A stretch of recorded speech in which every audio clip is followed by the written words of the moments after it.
1번부터 보시면은요. 1번부터 보시면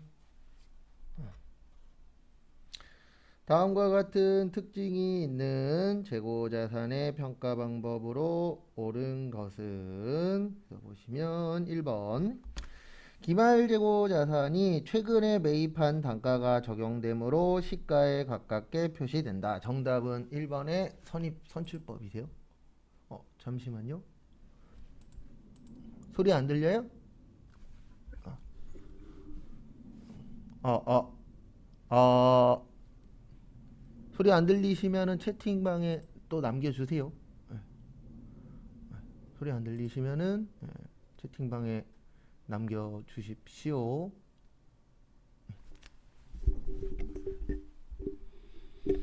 그래서 1번 보시면은 정답은 1번입니다. 정답은 1번이세요. 왜 1번이냐면 거기 보시면은 최근 게 남은 거잖아요. 그러면 최근 게 남으면 예, 알겠습니다. 그래서 최근 게 남으면은 옛날 거를 먼저 파는 거잖아요. 그래서 옛날 거 먼저 파는 게 무슨 법이에요? 선출법이죠. 그 부분 참고하시기 바랍니다. 신호 안 하신 분들 신호 다시 하시고요. 그래서 1번의 정답은 1번. 그 다음에 두 번째 보시면 현재 수익의 과거의 원가가 대응된다. 이게 무슨 뜻이냐면 파는 건 지금 파는데 물건은 옛날 거죠. 그거 참고하시고, 그 다음에 물가가 상승하는 과정에서 이익이 과대 계상된다. 우리 물가 상승 시에 매출 원가만 후입이 크고 나머지는 누가 크다 그랬어요? 선입선출법. 그래서 이익이니까 매출 원가 아니죠? 다른 분들도 소리 안 들려요? 잠시만요. 그 다음에 2번 보시면은요.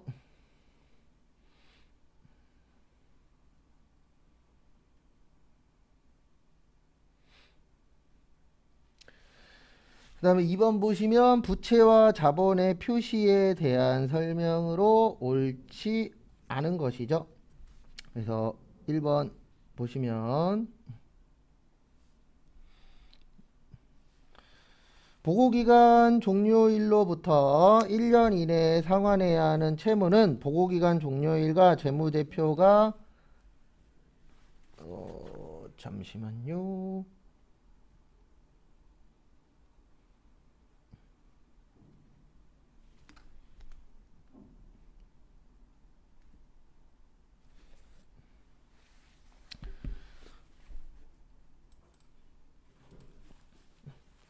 안 되면은 연락 다시 주십시오. 그래서 1번 맞아요. 1년 이내면은 유동부채 맞습니다. 그 다음에 2번 보시면 보고기간 종료일로부터 1년 이내에 상환기일이 도래하는 채무는 기존의 차입 역정에 따라 보고기간 종료일로부터 1년을 초과하여 상환할 수 있고, 그러한 의도가 있으면 유동이 되세요? 비유동이 되세요? 비유동이 됩니다. 그래서 정답은 몇 번이세요? 2번입니다. 잠시만요.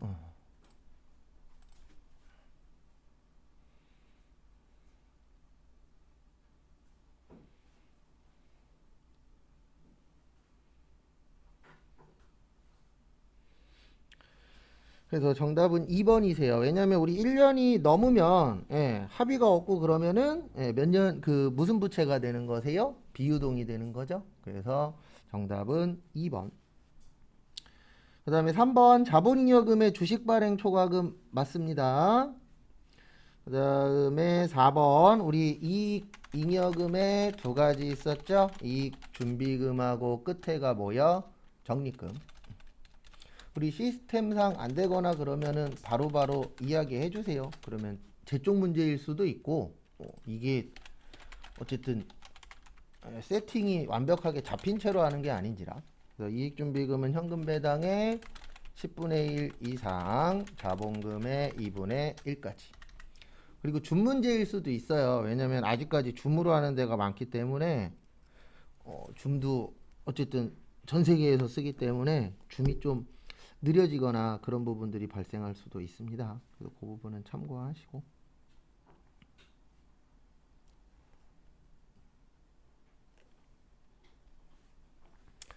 그 다음에 3번.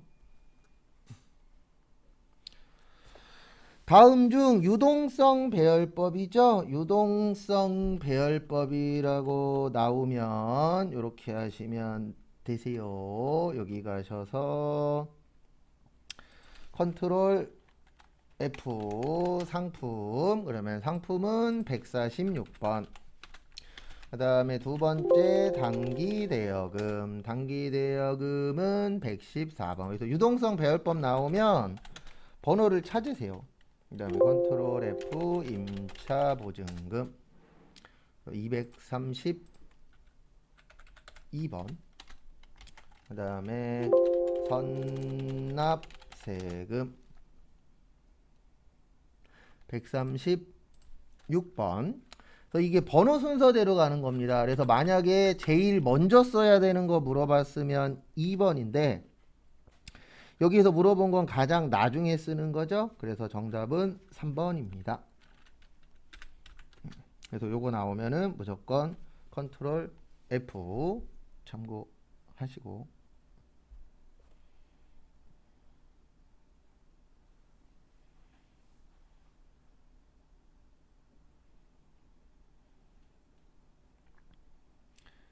그다음에 다음 거 보시면은요.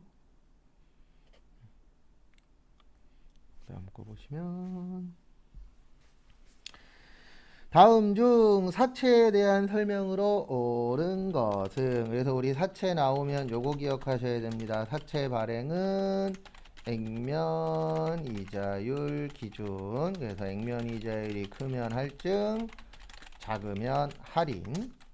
그 다음에 사채 상각하는데 유효 이자율법 쓴다 그랬고요. 상각액은 할증 발행이나 할인 발행 모두 증가한다. 그래서 보시면 시장 이자율이 액면 이자율보다 높다면 할증 발행 거꾸로죠. 액면 이자율 기준이에요. 그래서 시장 이자율이 액면 이자율보다 낮다면 할인 발행. 요것도 반대입니다. 그 다음에 사채를 할인 발행하면, 할인이라는 건 싸게 발행하는 거잖아요. 그러면 싸게 발행하면 돈 들어오는 건 늘어나요, 줄어들어요? 줄어들죠. 그래서 정답은 4번입니다. 사채 어떻게 발행하든 액면 이자액은 당연히 동일하죠. 왜냐면 액면이라는 게 종이에 쓰여 있는 금액이잖아요. 그러면 종이에 쓰여 있는 금액은 변동이 없죠. 그래서 정답은 4번이세요.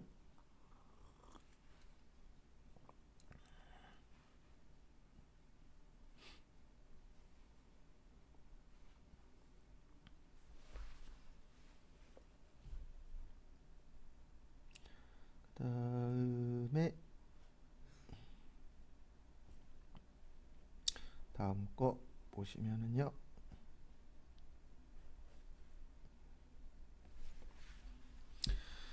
5번 건축은 2020년에 한국의 사옥을 신축하기로 계약하였다. 총 공사 계약 금액은 1,000만 원이며 공사가 완료된 2022년까지 한국의 사옥 신축 공사와 관련된 자료는 다음과 같다. 건축이 거기에다 밑줄 치세요. 진행 기준. 그래서 진행 기준은 말 그대로 진행된 만큼 못 처리하는 거예요. 수익 처리하는 겁니다. 그래서 2022년 물어봤죠? 그러면 2022년도에 거기 보시면 얼마만큼 진행됐어요? 200만 원만큼 진행됐죠. 그래서 정답은 몇 번이세요? 1번에 200만 원입니다. 그래서 진행 기준은 말 그대로 얼마나 진행됐느냐. 근데 거기 보시면 2022년도에 단기 발생 공사 원가가 200만 원 들어갔잖아요. 그러면 진행 기준에 맞춰서 얼마까지 잡아주시면 돼요? 200만 원. 그래서 정답은 1번. 그 다음에 6번부터 15번까지 일반 점표래네.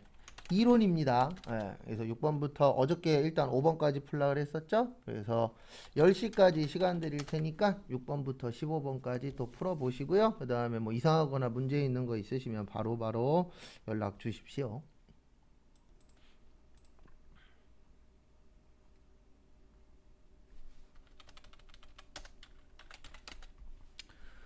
6번 보시면 원가의 사용 목적에 따른 분류로서 가장 적합하지 않은 것은 원가 계산의 시점이라고 있는데요. 거기 보시면 실제 원가하고 무슨 원가 있으세요? 예정 원가 있죠.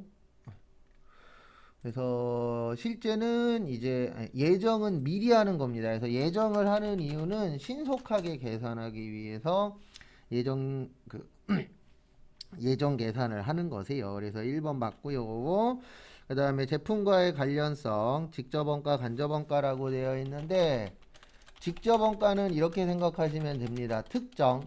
그래서 정해놓은 데 쓰는 거를 직접이라고 하고 간접 원가는 같이 쓰는 거예요. 그래서 공통. 이것도 좀 봐두시고 그 다음에 우리 총변동비 증가, 단위당 변동비 일정, 그 다음에 총고정비 일정, 단위당 고정비 감소. 그래서 요게 뭐와 관련되었었죠?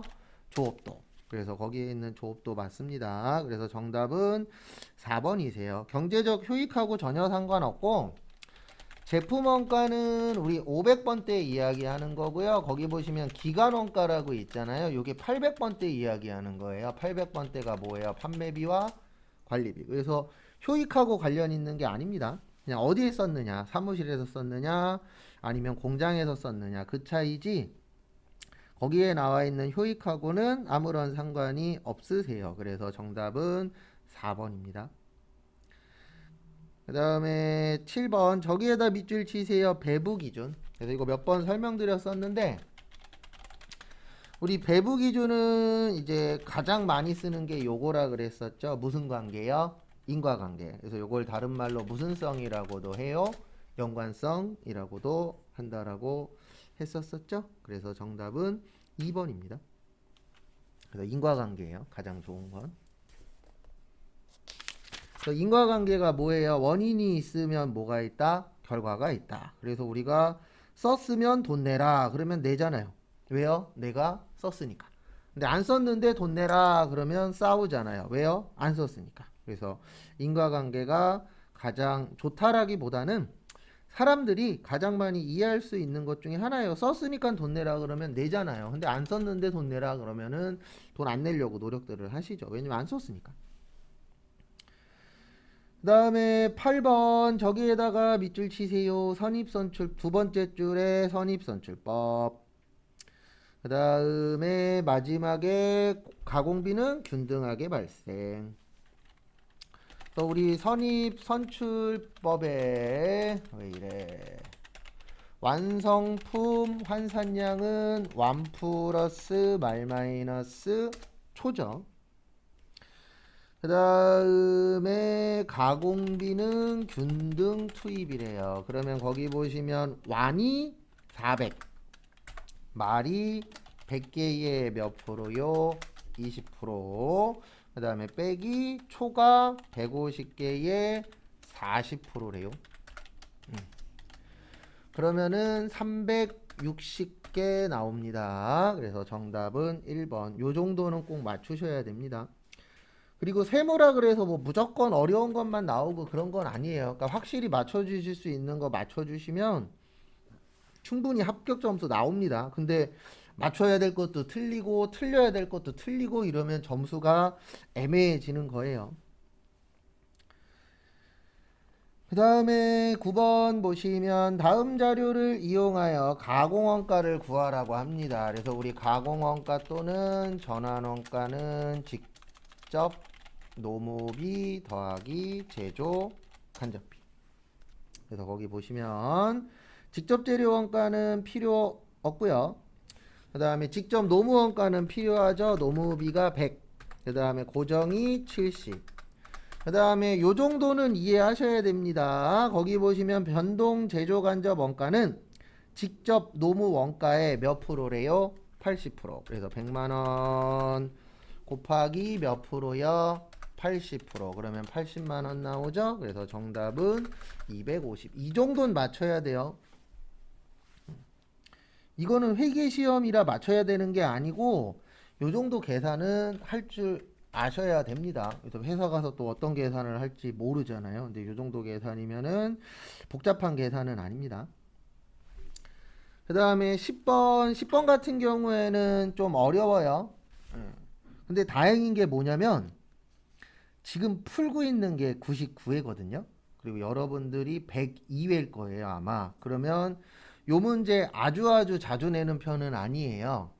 그래서 이게 저희 시험의 특징 중에 하나가 가끔씩 내는 것들은 한번 나왔으면 좀 쉬는 경우들이 좀 많거든요. 그래서 요 문제 같은 경우에는 나올 확률은 좀 적은 편이긴 합니다. 근데 할 줄은 알아야 돼요. 어쩔 수 없이. 왜냐면 뭐 나올지는 100%라는 건 없기 때문에. 근데 확률적으로 나올 확률은 한 10%도 안 돼요. 정원은 각각 두 개의 제조부문 A1, A2와 보조부문 G1, G2를 운영하고 있다. 보조부문의 제조부문에 대한 용역 제공 비율은 다음과 같다.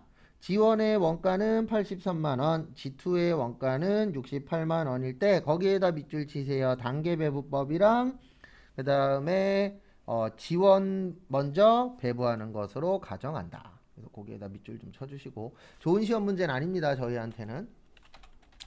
우리 단계배부법이라고 예전에 외운 적이 있었을 겁니다. 그래서 어떻게 외웠었냐면 이렇게 외웠어요. 배부 순서를 정한다. 직접 배부와 상호 배부의 무슨 단계요? 절충 단계. 그 다음에 저기에다가 이렇게 좀 적어주세요. 거기 표에 보시면 제조 부문에다가 직접이라고 적어주시고요. 보조 부문에다가 간접이라고 적어주세요. 그래서 거기 지문에 보시면 지원 먼저 하라고 하는데 지원이 현재 얼마가 있냐면 83만 원이 있습니다. 그래서 배부해 보도록 하겠습니다. 그래서 보시면 83만 원 곱하기 거기 지원 보시면 50%, 40%, 그 다음에 몇 프로예요? 10%예요. 그러면 다 더하면은 100이죠. 그래서 100분의 그 다음에 거기 보시면 A1이 50이죠. 그래서 100분의 50. 그래서 제가 분수 자주 적어 드릴 건데 분수는 항상 전체 분에 해당되는 거예요. 그리고 꼭 계산기 있어야 됩니다. 세무는. 뭐 회계도 당연히 있어야 되긴 하지만. 그래서 83만원 나누기 100 곱하기 50 하면 41만 5천원. 요게 A1. 그 다음에 두 번째 83만원 곱하기 A2는 40%죠. 그러면 100분의 몇이 되는 거예요? 40. 83만원 나누기 100 곱하기 40 하면 33만 2천원 나와요. 요게 A2. 그 다음에 83만원 곱하기 100분의 10. 그러니까 처음 나눠줄 때는 다 나눠주는 거예요. 단계배부법은. 그래서 100분의 10 하면 8만 3천원 나오겠죠. 요게 G2. 그 다음에 요게 키포인트예요. 이제 G2 보시면 거기 원래 G2가 68만원이 있었대요. 그래서 68만원에다가 좀 전에 받은 요 8만 3천원도 더하셔야 됩니다. 근데 이 문제는 준비한다 그래서 100% 맞추는 건 아니에요. 그리고 거기 보시면 30%, 20%, 50% 있는데 두 번째 나눠줄 때는 보조는 배부하는 거 아닙니다. 그래서 30하고 20이니까 50분의 30 나와요. 그래서 꼭 계산기가 있으셔야 되세요. 그래서 68만원에다가 83,000원 더하고 50 나누고 30 곱하면 45만 7,800원.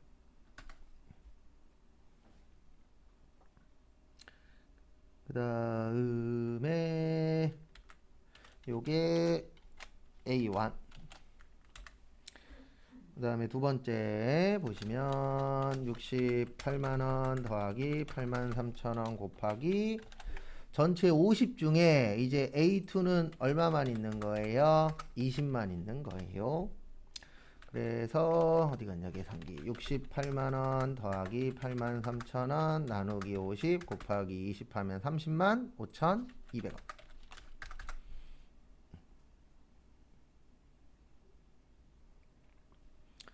그래서 요게 A2.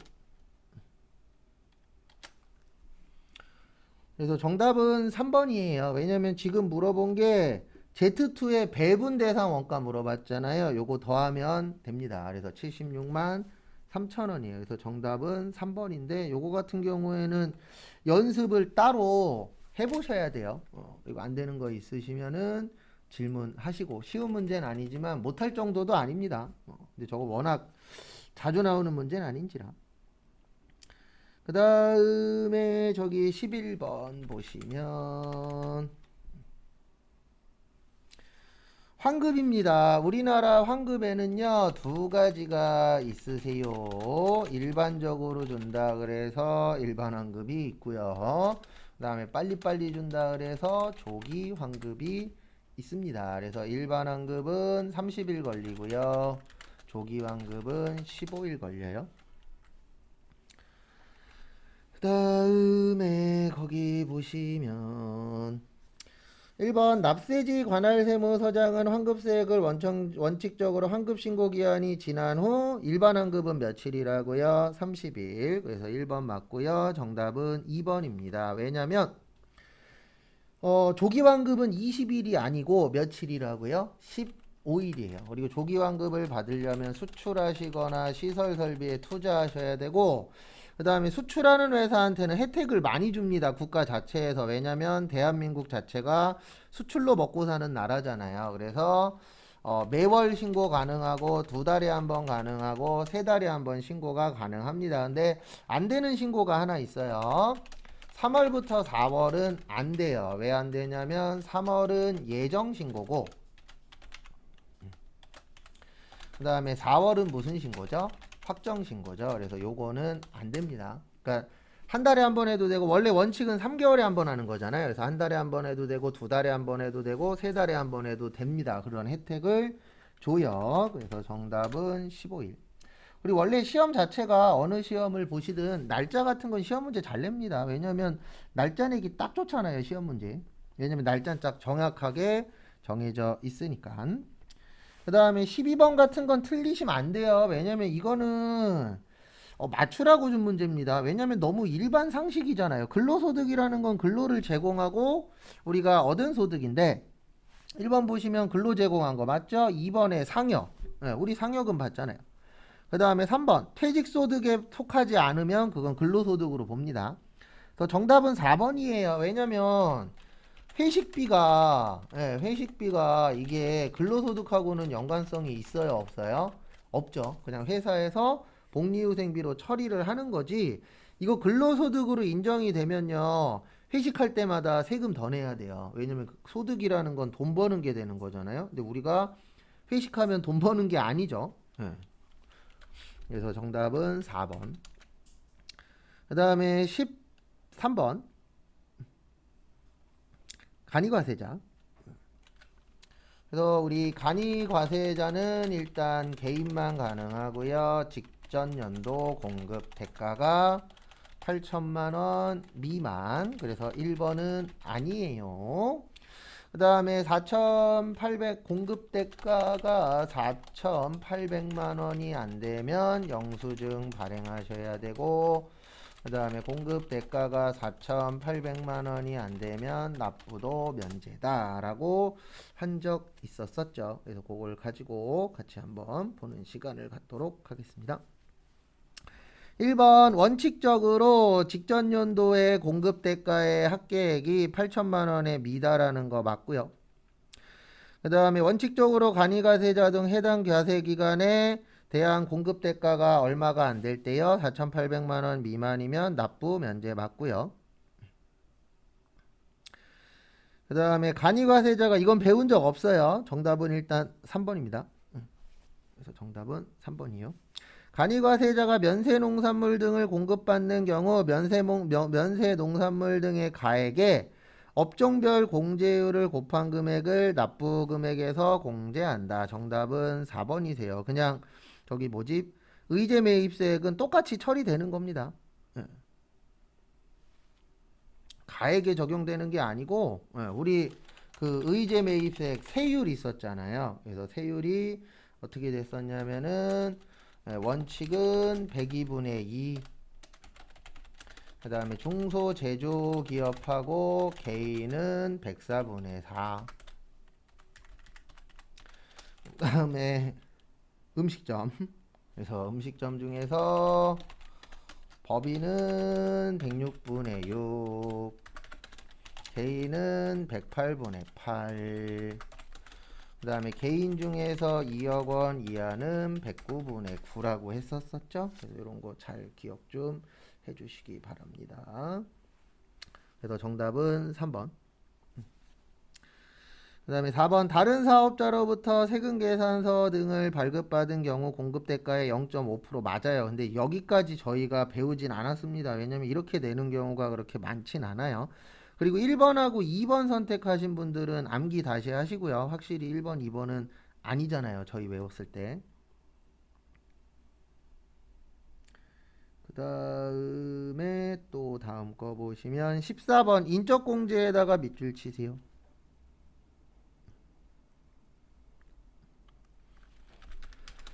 일단 인적공제 나오면 우리 기본공제라고 있습니다. 요 기본공제가 나이하고 소득이에요. 그리고 빨리 외우세요 좀. 시험 보실 분들은 나 자격증 따야 돼, 나 취업해야 돼, 이런 분들은 꼭 다시 외우십시오. 그리고 아마 조만간은 아닌데 올해 상반기 안에 분위기가 일자리는 늘어날 것 같아요. 왜냐면 어쨌든 소비가 늘어날 거니까 일자리는 어쨌든 조금씩이라도 늘리지 않을까 회사에서. 근데 이건 알고 계셔야 됩니다. 아무것도 없이 취업하기는 쉽지 않아요. 알바나 그런 거 아닌 이상 일반적으로 정규직은 뭐라도 있어야 됩니다. 그래서 꼭 자격증 취득하시고, 그 다음에 보시면 1번 나이하고 소득이라 그랬죠. 그래서 거기 보시면 기본공제 대상 판정에 있어 소득금액 합계액은 종합소득금액, 퇴직소득금액, 양도소득금액 맞아요. 그래서 우리 그 소득세는 세 가지로 되어 있다 그랬잖아요. 그래서 종합소득세, 퇴직소득세, 그 다음에 양도소득세. 그래서 보시면 종합소득세는 이자, 배당, 사업, 근로, 연금, 기타. 그래서 합쳐서 낸다. 그래서 무슨 과세라 그랬어요? 종합과세. 그러니까 저희가 전체적으로 여러분들뿐만이 아니고 전체적으로 가장 안 되는 것 중에 하나가 암기예요. 근데 왜 안 되는지는 알아요. 잘 안 외워져요. 예. 근데 외워야 합격하실 수 있으니까 암기 잘 해놓으시고요. 그 다음에 또 보시면 그래서 1번 맞고요. 그 다음에 2번 배우자가 없는 거주자로서 기본공제 대상자인 자녀가 있는 경우에도 종합소득 금액이 3천만 원을 초과하는 경우에는 한부모 추가 공제를 적용받을 수 없다. 정답은 2번입니다. 왜 2번이냐면 아마 기억하시는 분도 계시고 처음 듣는 듯한 느낌이신 분들도 계실 거예요. 그래서 앞에 보시면은요, 우리 부녀자 공제는 3천만 원 이하여야 돼요. 그 다음에 두 가지가 있다 그랬죠. 첫 번째로 배우자가 있는 여성, 그 다음에 두 번째로 배우자가 없는 여성으로서 세대주이면서 부양가족이 있을 때.